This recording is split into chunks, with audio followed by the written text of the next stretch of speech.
Hi viewers, this is me, Professor Mumtaz Ali, Department of English, Government Postgraduate College Chikwal. I am M.Phil English Literature from University of Lahore. I am M.Phil Gold Medalist. And whereas the stimulus behind this process of creating this YouTube channel is that when I was a student of M.Phil English Literature, I used to search videos for literary theories upon YouTube, and then there I came to know that there are a large number of lecturers, professors and teachers, and they are from foreign countries.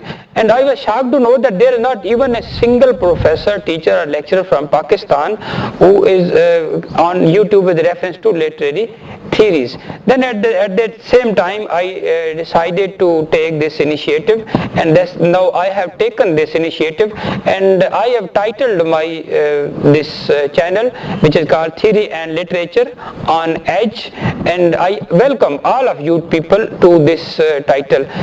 This is a title that is called Theory and Literature on Edge because this is my name of my YouTube channel. And through these things, because after that stimulus, I have also observed that there are a large number of students from BS, from M English, from M.Phil and from PhD. They always go for searching different theories on YouTube in order to understand, in order to analyze the text. But then what happens that they cannot have anything with reference to Pakistani teachers. So now you can have this with reference to me, because I have the channel on which these all theories are available for you people.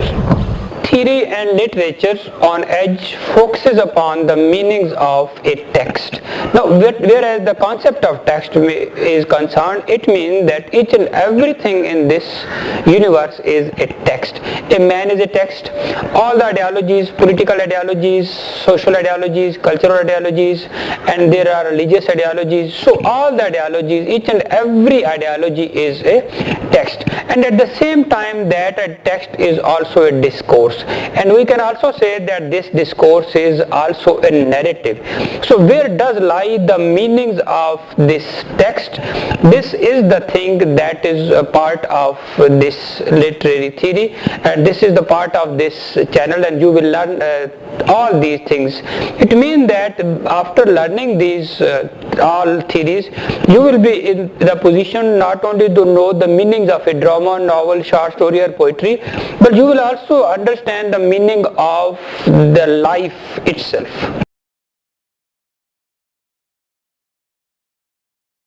The most important thing about understanding a literary theory is that you are going to understand a text. Text means that you are going to understand a narrative, and at the same time you are going to understand a discourse. And each and everything that is in this universe, that is a text, that is a narrative, and that is a discourse. Because we are to understand all these things, so there are the meanings of life. This is very much important because text means life, narrative means life, discourse means life. All literary theory discusses that where does lie the meaning of a text. If someone says that writer is the source of meaning, and that is called expressive realism, means that expressive realism will tell you that no, these are the meanings of writer. The writer is responsible for giving meanings because writer's backgrounds, writer's autobiography, writer's diaries, writer's interviews, writer's biographies, each and everything will be there in expressive realism. And still there are, if so people think that common sense is a thing which can tell us what are the meanings of life. It means that human nature is same everywhere. Feelings, passions, thinking patterns, action, reactions, each and everything is same, and their common sense will tell you that through this common sense you can understand a piece of literature. And then new critics, they will tell you that no, text and only text is the source of meaning, and when you will move away from the text, reader response theory will be waiting for you. And reader response theory will tell you that no, reader is the source of meaning.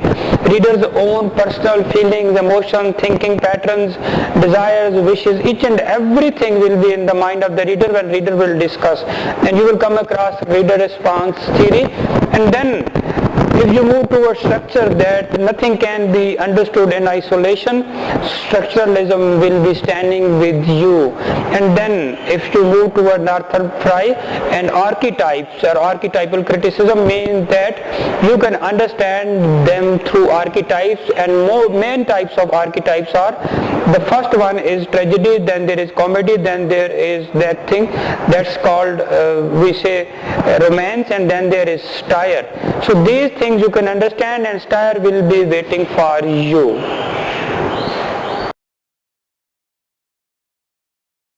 There are two types of reading whereas the understanding of a text is concerned. One is that reading with grain, and other is called reading without grain.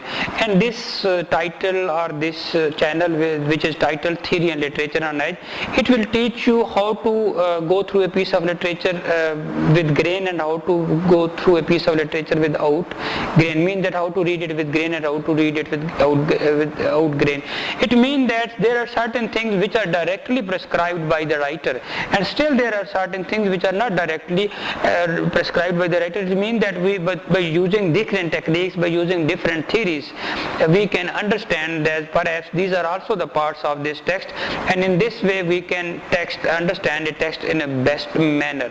And if you want to know that how this environment, this ecology, this man-made environment, this natural environment, each and everything is responsible in molding the personality of a person, and not only in molding the personality of a person or of a writer, but also in molding the work, the novel, the drama, the short story.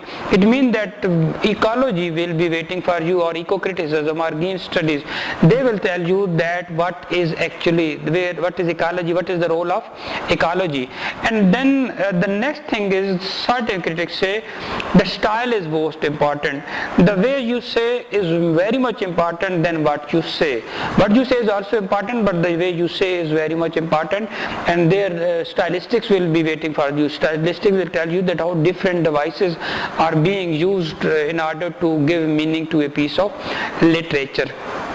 Then another thing that is important, that is that narratology. Narratology means, I have already told you, the text is also a narrative. Narrative is also a discourse. So narrative means that a thing which is going to describe what is life, experiences of life, what are meanings of life. So all the stories which are written, they are narratives, and narratives mean that how to start a story, how to become made an intermission in a story, and how to end a story. So narration tells us that what are and where does lie the meanings of a piece of literature. And then if you move towards new historicism, so you are going to move towards something new, mean that history is there, history is always there. You are going to understand things by keeping in mind context of that piece of literature, but at the same time canonical and non-canonical books will also be studied in this, and the thing which is called new historicism, that will be waiting for you. And then conscious, unconscious, id, ego, superego, oral stage, anal stage, phallic stage, latency stage, and it means that all these stages, and then there is repression of different things, displacement of things, sublimation. When you think that conscious is something, unconscious is something, Freud will call you through this through this page, through this channel, and Freud will tell you that how you can do an psychological or psychoanalytic analysis of a person, of a character, of a personality, of a book. And then we move towards modernism, the thing after World War I. Nothing is certain, everything is questioned. No belief in the institutions, no belief in religion, no belief in political system, everything is shattered, values are shattered, and modernism is going to tell you that what is the real mirror of life will be told by this modernism. And when World War II will end, postmodernism will be waiting for you. Postmodernism means that still there is confusion, there is no certainty, there is no clear-cut truth, there is no final truth, because there will be confusion about knowing that which political system is the best one, which literary system is the best one, which economical system is the best one, which religion is the best one, which system is the best one. Just there will be questions, and postmodernism will teach you something new. And then if you move toward the meanings of life, because after World War I and World War II, you will come to know that there are no meanings of life. When you will be thinking that there are no meanings of life, existentialism will be waiting for you. Sartre will come to you, Kierkegaard will come to you, Heidegger will come to you, Nietzsche will come to you, Kafka will come to you. They will tell you that these are the meanings of life. Meanings of life according to existentialists are that first you must choose something, and when you are going to choose something, there you are going to give meanings to your life. So existentialism will be waiting for you. And then deconstruction means you are going to deconstruct each and everything. You are going to deconstruct political ideologies, you are going to deconstruct economic ideologies, you are going to deconstruct religious ideologies, you are going to deconstruct personal ideologies, you are going to deconstruct all these family ideologies, you are going to deconstruct social ideologies. It means that deconstruction means that you are going to deconstruct each and everything. And it also says that all the religions are true religions, so all the interpretations are true interpretations. Nobody can say that this interpretation is not good one and this is the valid and this is invalid. All religions are valid, all systems are valid, all interpretations are valid, and there at this forum of criticism, theory and literature on edge, deconstruction will be waiting for you. And the most important thing is that it will tell you that where does lie the meanings of a text. And whereas this theory is concerned, you do remember this theory is dialogic in nature. Dialogic in nature means that there is going to be a dialogue between the text and the reader in order to know the meanings of a piece of literature. So these theories will tell you that these are the different types of panopticals which will tell you that where does the meanings of a text. And whereas theory is concerned, theory is insurrectionary in nature, because insurrectionary in nature, it is rebellious in nature. It will tell you that how you can understand the meanings of a text, how can you come to know that where does lie the reality of a text. And after going through these theories and after having this channel, you will not only in the position to know a drama, a novel, a short story, poetry, you will be in the position to know all the systems of the world. You will be in the position to know even societies, their values, and even you can understand yourself, and you can at the same time understand all other people.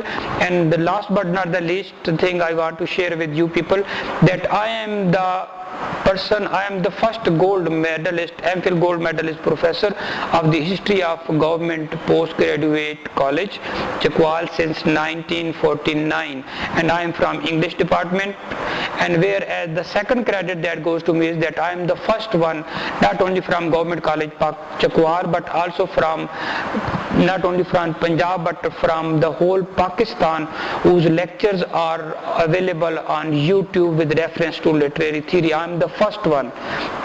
This credit goes to me, and I want you people to subscribe my channel, listen it, share it with your friends, learn from it, and as a result you will get so much information which will be useful in order to understand the meanings of life and meanings of texts.